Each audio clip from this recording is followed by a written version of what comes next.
بسم اللہ الرحمن الرحیم۔ آج کی اس ایمان افروز ویڈیو میں کچھ ایسی معلومات فراہم کرنا چاہتی ہوں کہ جس سے اس زمانے میں، خاص طور پہ اس پرآشوب زمانے میں، جب کہ ہر طرف ایک بے چینی کی فضا ہے، یقیناً اس کے سننے کے بعد ایک سکون نصیب ہوگا، اور خاص طور پہ ان لوگوں کے لیے کہ جو کسی نہ کسی جسمانی مرض میں مبتلا ہیں، وہ خاص طور پہ ضرور غور سے سنیں، اور اس کے سننے کے بعد ان کے اندر ایک ایسی کیفیت پیدا ہو جائے گی، ایسی توانائی آ جائے گی کہ انہیں اپنی بیماری بالکل بیماری ہی نہیں لگے گی۔ تو اور کیونکہ ہوتا یہ ہے کہ ہم آج کل کے دور میں ہم اس چیز کی طرف متوجہ نہیں ہیں کہ ہم ان چیزوں کے لیے پریشان ہو رہے ہیں جن کے لیے پریشان نہیں ہونا چاہیے، اور جن کے لیے پریشان ہونا چاہیے ان سے غفلت برت رہے ہیں۔ اور اس کا نتیجہ کیا نکلے گا؟ نتیجہ یہ نکلے گا کہ ہماری دنیا تو چلو اس سے خراب ہوگی ہی، آخرت بھی خراب ہوگی، اور آخرت کی خرابی ایسی خرابی ہے کہ اس کا ازالہ ناممکن ہے۔ تو اس لیے ہمیں چاہیے کہ ہم پہلے سے اپنی زندگی کے مقصد کو سمجھ لیں۔ اس واقعہ سے بہت اچھا سبق اور درس ملنے والا ہے۔ واقعہ اس طرح سے ہے کہ مشہد مقدس میں بروجرد سے ایک عالم دین، جو کہ بزرگ عالم دین تھے، وہ تشریف لائے، اور جب وہ مشہد مقدس میں تشریف لائے تو ان کے اعزاز میں ناشتے کا اہتمام کیا گیا، اور وہ جو بزرگ عالم دین بروجرد سے آئے تھے، ان کے آنکھوں میں بینائی نہیں تھی، یعنی وہ دماغی سکتہ کی وجہ سے دونوں آنکھوں کی بینائی سے محروم ہو چکے تھے۔ اور جب ان کے لیے وہاں پہ وہ تشریف لائے اور مشہد مقدس میں دیگر علماء کے ساتھ ان کے لیے ان کے اعزاز میں ایک ناشتے کا دعوت کا اہتمام کیا گیا، تو اس میں علماء نے حضرت علی بن موسیٰ رضا علیہ السلام کے معجزانہ واقعات کا ذکر شروع کر دیا، اور سب کا ان واقعات کو ذکر کرنے کا مقصد یہی تھا کہ یہ جو بروجردی عالم جو کہ اپنی آنکھوں کی بینائی سے محروم ہے، یہ بھی حضرت علیہ السلام سے بینائی کا سوال کریں اور یہاں سے آنکھوں کی روشنی لے کے جائیں۔ تو انہوں نے واقعات بتانا شروع کر دیے۔ ایک عالم دین نے کہا کہ چند دن پہلے میں نے ایک مفلوج نوجوان کو دیکھا جو میرے قریب سے بمشکل گزر کر حضرت علی ابن موسیٰ رضا علیہ السلام کے حرم مطہر میں زیارت کے لیے گیا، اور جب وہ حرم سے باہر نکلا اور میرے قریب سے گزرا تو وہ بالکل صحیح اور سالم اور تندرست تھا۔ دوسرے عالم نے واقعہ سنایا، ابھی گزشتہ شب حرم مطہر میں ایک زمین گیر بچے کو شفا حاصل ہوئی، اور اس کے لباس سے ایک ٹکڑا بطور تبرک میں نے بھی حاصل کیا ہے۔ تو حاضرین اس طرح کے واقعات سنا رہے تھے، اور سب خاموشی سے سن رہے تھے، اور آنکھوں میں آنسو جاری تھے سب کی۔ اور وہ جو عالم دین جن کے اعزاز میں اس دعوت کا اہتمام کیا گیا تھا، جو کہ آنکھوں کی بینائی سے محروم تھے، ان کی آنکھوں سے بھی آنسو گر رہے تھے۔ اور پھر ان لوگوں نے ان سے یہ کہا کہ اے محترم، آپ بھی مشہد مقدس سے اس وقت تک نہ جائیں جب تک کہ امام علیہ السلام آپ کو آنکھوں کی بینائی نہ لوٹا دیں، آپ کو مکمل شفا نہ دے دیں۔ تو یہاں پہ اب دیکھیں بہت بڑا درس ہے کہ ان عالم دین نے یہ فرمایا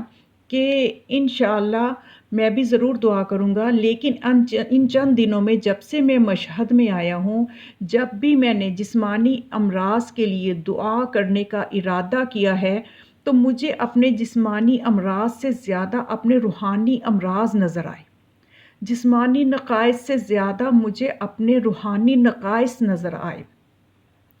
اور جہاں تک بینائی کا تعلق ہے تو اس کا تعلق صرف اس دنیا تک ہے۔ اس دنیا سے چلے جانے کے بعد بینائی یا نہ بینائی کوئی فرق نہیں رکھتی، لیکن اگر خدا نخواستہ کسی انسان کی روح مریض ہو جائے تو اس کا اثر قیامت تک رہے گا، اس کا رنج قیامت تک پہنچتا رہے گا۔ تو پھر وہ بزرگ کہنے لگے عالم دین دوسرے علماء سے کہ آپ میرے لیے دعا کریں کہ اللہ تعالیٰ میری روح کو ترقی دے اور انسانی کمالات تک مجھے پہنچا دے۔ تو جب انہوں نے اس طرح سے بات کی تو وہ کہنے لگے کہ میں بھی وہیں موجود تھا جو اس واقعہ کا راوی ہیں۔ وہ کہتے ہیں کہ میں نے ان سے کہا کہ آپ کے ان الفاظ سے تو ہمارے اندر ایک ایسی کیفیت پیدا ہو گئی ہے کہ ہمیں ایک بہت بڑا درس مل گیا ہے، ایک قیمتی درس دے دیا ہے آپ نے ہمیں، اللہ تعالیٰ آپ کی حفاظت فرمائے۔ واقعاً اس فکر کے ساتھ دنیا میں زندگی بسر کی جائے تو کتنا اچھا ہو، اور اس بہترین فکر کے ساتھ تو ہم خوش قسمت بھی ہو جائیں گے اور خوش بخت ہو جائیں گے کہ جب ہماری آخرت بھی بن جائے گی۔ تو واقعاً جب انسان کی فکر بلند ہو جاتی ہے تو اس کو دنیا اور دنیا کی مصیبتیں اور دنیا کے وہ مسائل جن کا انہیں پتہ ہے کہ اس دنیا کے ساتھ تک ہی ہیں، وہ ان کی پھر پرواہ نہیں کرتا، کیونکہ اس کی دل کی آنکھ کھل جاتی ہے۔ جب دل کی آنکھ کھل جاتی ہے تو پھر وہ ارادہ کر لیتا ہے اس مقصد کے لیے جو اصل میں آخرت کی کامیابی کی طرف جا رہا ہوتا ہے، اور وہ مقصد ہمیں اس دنیا میں رہ کے اس مقصد کو سمجھنا بھی ہے اور اس کے حصول کی کوشش بھی کرنی ہے، اور اس کی ساری کوششیں اور توانائیاں اسی مقصد کی طرف ہوتی ہیں، نہ یہ کہ ان ظاہری مسائل کی طرف جن کو لے کے ہر بندہ آج ہمیں پریشان نظر آ رہا ہے۔ اگر ہم اپنے اصل خلقت کے مقصد کو دیکھیں تو اس کی طرف سے ہم بالکل غافل ہیں۔ ہم اپنے زمانے کے امام کی معرفت کے لیے ہم خلق ہوئے ہیں تاکہ ہم اپنے امام کی معرفت سے اللہ تک پہنچیں، جو کہ انسان کی آخری منزل ہے، اللہ کو پہچانیں، لیکن ہم اس طرف سے بالکل بھی غافل ہیں۔ تو جبکہ جن انسانوں کو دیکھا گیا ہے کہ جن کی دل کی آنکھیں روشن ہو جاتی ہیں، جن کی بصیرت جو ہے وہ بیدار ہو جاتی ہے، تو ان کا طرز زندگی، ان کی فکر ہی الگ ہوتی ہے۔ جیسا کہ میں آپ کے سامنے چند لوگوں کی فکر رکھتی ہوں اور اس کو دیکھ کے آپ اندازہ کیجئے گا کہ کیا ہم بھی اس طرح کی فکر کرتے ہیں کہ ایک شخص جو کہ سید تھا، بزرگوار تھا اور اہل علم میں سے تھا، اور اس کی دل کی آنکھیں روشن تھی، تو اس نے کیا اپنی زندگی کا وہ کیا لائحہ عمل بتاتا ہے؟ کہتا ہے کہ میں نے پختہ ارادہ کیا کہ میں کچھ مدت تک کسی کو ناراض نہیں کروں گا، بلکہ ہر روز کم از کم 5 افراد کو جس طرح بھی ممکن ہو خوش کرنے کی کوشش کیا کروں گا۔ دیکھیے، یہ ہر انسان جو ہے نا اپنے روحانی بیماریوں کو اگر نظر کرے تو ان کے مطابق اپنا مقصد بنائے تاکہ وہ اپنی بیماریوں پہ قابو پائے اور روحانی طور پہ ایک صحت مند انسان ہوگا تو بھی اس کی دنیا اور آخرت جو ہے وہ کامیاب ہوں گی اور اس کو اطمینان بھی نصیب ہوگا۔ اب اس انسان کا، اس عالم کا کیا مطمع نظر اس نے بنایا؟ اس کا کوئی اور ارادہ نہیں ہے کہ میں بنگلے بناؤں گا یا میں گاڑیاں خریدوں گا۔ اس نے کہا کہ میں اپنی زندگی میں کم از کم کچھ مدت ایسی گزاروں گا کہ کسی کو بھی ناراض نہ کروں اور ہر روز کم از کم 5 افراد کو خوش کروں۔ تو کہتا ہے کہ میں نے یہ عمل 40 دن کیا پابندی کے ساتھ، تو روز بروز میں نے دیکھا کہ اپنے اندر میں نے ایک غیر معمولی خوشی کو محسوس کیا، اور یوں معلوم ہوتا تھا جیسے میرے اوپر سے کوئی بوجھ اتر رہا ہے ایسا کرنے سے، اور کسی ہاتف غیبی کی مجھے آواز آئی کہ تو نے 40 دنوں تک چونکہ 200 اشخاص کے دلوں کو خوش کیا ہے اور کسی کو ناراض بھی نہیں کیا، اس لیے تیرے گناہوں کا بوجھ ہلکا ہو گیا ہے اور تیرے گناہ معاف کر دیے گئے ہیں، اور اس پر اثر عمل کی مزید جزا تجھے ابھی ملے گی، اس کا انتظار کر کہ تو ولی عصر امام زمان علیہ السلام کی زیارت سے مشرف ہوگا۔ تو وہ کہتا ہے کہ میں اتنا خوش ہوا اور اب مجھے انتظار تھا کہ کب امام علیہ السلام کی زیارت نصیب ہو، تو پھر وہ واقعاً دور نہیں تھا وہ وعدے کا پورا ہونا کہ وہ وقت آ گیا کہ میں نے اپنے امام علیہ السلام کی زیارت کی، اور میں مجھے جس طرح سے میں ان کی زیارت سے مشرف ہوا اس کو میں اس واقعہ کو جو ہے الفاظ میں ڈھال ہی نہیں سکتا۔ پھر ایک اور انسان کا، ایک اور صاحب ذوق کا انداز دیکھیے کہ وہ یہ کہتا ہے کہ جو کہ امام علیہ السلام کی زیارت کا شوق رکھتا تھا بہت زیادہ،